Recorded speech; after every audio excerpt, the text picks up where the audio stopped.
هغه ورځ راتلونکې ده. هو، هغه ورځ راتلونکې ده چې د غیبي نړۍ پردې لرې او ستا د سترګو په وړاندې راښکاره شي. ملک الموت له هیبتناکه څېرې سره ستا د روح اخیستلو لپاره حاضر شي. هو، د هغې لحظې په اړه هم فکر وکړه چې ستا سترګې د تل لپاره پټې شي، ستا نږدې خپلوان ستا بې روحه جسد په اوږو کړي، غسل درکړي او د هدیرې په لور دې یوسي.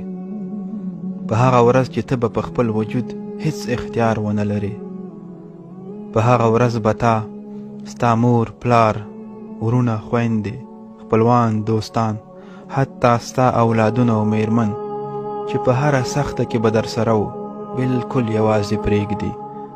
حتی ستا له جسد او قبر نه به په ویره کې وي. وروسته له هغې چې په تا خاورې واړوي، ټول به درته د رحمت او مغفرت دعا وکړي او یو یو به درنه روان شي. کرار کرار به دې ټول هیر کړي او داسې وخت به راشي چې هیڅ انسان به نه درپسې ژاړي، یوازې ته او ستا اعمال به وي. د خپل اعمالو مطابق یا خو به د اور لمبې وګورې او یا به شنه او ښایسته باغونه.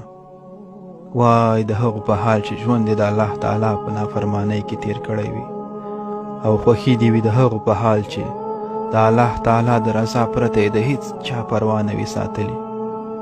رښتیا په هغه ورځ به ته رب ته څه ځواب ورکوې چې ستا د وجود هر غړی ستا په خلاف ګواهي ورکړي، هره ګناه دې در په یاد کړی شي او له حیا او شرم نه اوبه شي. هو ورور او خورې، هغه ورځ راتلونکې ده، مرګ حتمي راتلونکی دی، او هغه ورځ به د دنیا هر طبیب ستا له علاج څخه عاجز وي، نه به هم ستا د کورنۍ او دوستانو ژړا او فریاد تا ته څه فایده وکړي. مسلمان ورور او خورې راویښ شه او د خیر په کارونو کې بیړه وکړه. قرآن د دغه تیارو لپاره رڼا ده، لمونځ د دغو سختو وختونو ملګری دی. صدقه ورکړه، ولو که یوه خرما هم وي. خلکو سره نیک اخلاق او ښه تعامل کوه. که 100 کاله او حتی 1000 کاله هم په دې دنیا کې ژوند وکړې، بیا هم مرګ راتلونکی او انسان فنا کېدونکی دی.